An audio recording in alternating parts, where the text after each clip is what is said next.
Right, hello, so welcome to part two. So in this video I'm just going to go through the audio connections. Then in part three I'll go through all the MIDI. I'll try and keep the camera movements to an absolute minimum, but it's easier just if I hold the camera just so I can zoom in on stuff. So I'll try not to give you too much motion sickness. So yeah, part one I just kind of went through and just sort of talked about the gear I've got. So like I say, we're going to look at audio connections. So I'll just kind of go through it in a similar order that I went to it in part one and just talk about how we got it all connected. So starting off with the Minilog. That's a lot of delay. So the Minilog, I'm just taking the standard audio output from here, standard jack cable, and that's just going in to channel 2 on the MX1. I've then got the main stereo output from the MX1 just going to a little amplifier and then going into some speakers. So that's how I'm getting just hearing the sound. Obviously I've got headphone facilities as well. So that's straightforward, just a standard audio connection out. So moving along, the TR8 is doing just audio over USB. So USB slot 1 on the TR8 is going into the USB slot 1 input on the MX1, so that's giving me the sound and MIDI sync and so on over the USB onto the TR8. While we're talking about audio over USB, doing the same thing on the System 8, so that's going into USB connection 2.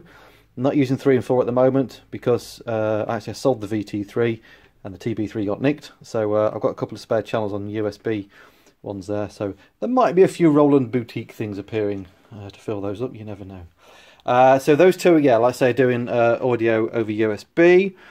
The modular's slightly different. I'm taking this is the main output. If I just zoom in, you can see that's the this is the VCA, and I'm taking the main output. It's actually going to the input, the external input on the System 8, and I've got control over the volume of that from this dial here. The reason I've done it that way is so that I can actually use the inbuilt effects on the System 8 on the modular as well. Just gives me a bit of flexibility like that. So obviously I can layer up sounds as well. I can layer up the sounds from the System 8 with the sounds from the modular if necessary. So yeah, that gives me good sort of flexible options. Moving along over onto sort of the live rig, which is this bit down here, which you'll remember if you've seen part one, you'll know is my live rig. So the TB3, I mean, I could, and I may do this at some stage, I need to get a longer USB cable actually. Obviously I could do audio over USB and go into one of the spare slots down on the MX1, but at the moment I've kind of keep it set up as I have it for my live stuff, so there's not too much disconnecting and reconnecting when I take this section out for playing live. So I'm just taking the audio output of this, and that's going into this channel on this mixer. Okay, same thing with the Electribe. So the Electribe is going into this stereo pair here. Okay, so you can see I've got it labelled up here. Got the Electribe on that channel, the TB03 on that channel, and then the iPad, which is down here, that connects into this channel as well. So these are the main things I use when I'm playing live. Used to have the MB33 connected into here, which I've not, or have I now? I can't remember. Sorry, yes, the MB33 also, which is down here. That's this connection here, if I remember rightly. Yep. So I've got control of the effects and the volume, etc. over on there, but I don't generally take that out with me live. What I've then done is taken the I'm actually just taking the 2-track output just because it's easier for connection. So I've got RCA jacks cable there, and that's going to a 3.5mm jack input, which is going to this channel, the 5.6 input on the MX1 on the stereo input. So that one's going in on there. The Micro Brute, which is here, that's just again standard audio out cable going in to channel 3 on the MX1. So you can see I've got all these labelled up. Same thing with the Volca bass and the Volca keys. Okay, Volca bass is on channel 4, Volca keys is on the digital channel. So the Volcas are over here. So all I'm doing is just taking obviously the output, which is from the headphones, going to those inputs.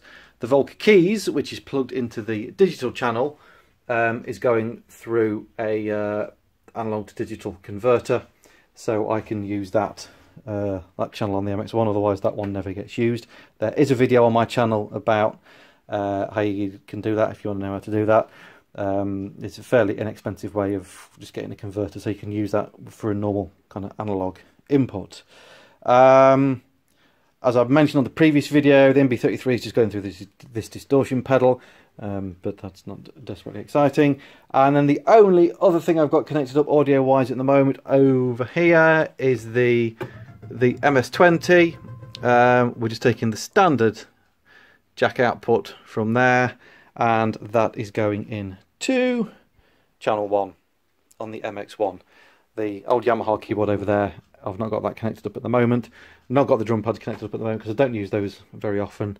I do have a patch bay which I may incorporate somewhere. Sometimes I use it, sometimes I don't, but I'm not at the moment, like I say, because I don't use those two bits of kit very often anyway. So the drum pads mostly are kind of for live performance stuff anyway. So if I did want to use that, I would just kind of route it into one of the channels I'm not using.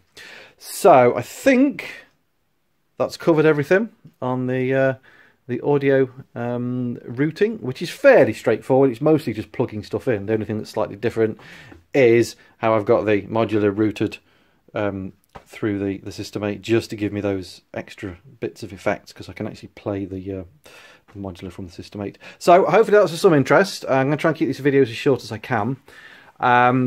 So in the next one, I'm just going to go through the MIDI connections, which is going to be probably, I don't know, a little bit more complicated, but I'll try and keep it as simple as we can. Okay, thanks for watching, and I'll see you in part 3.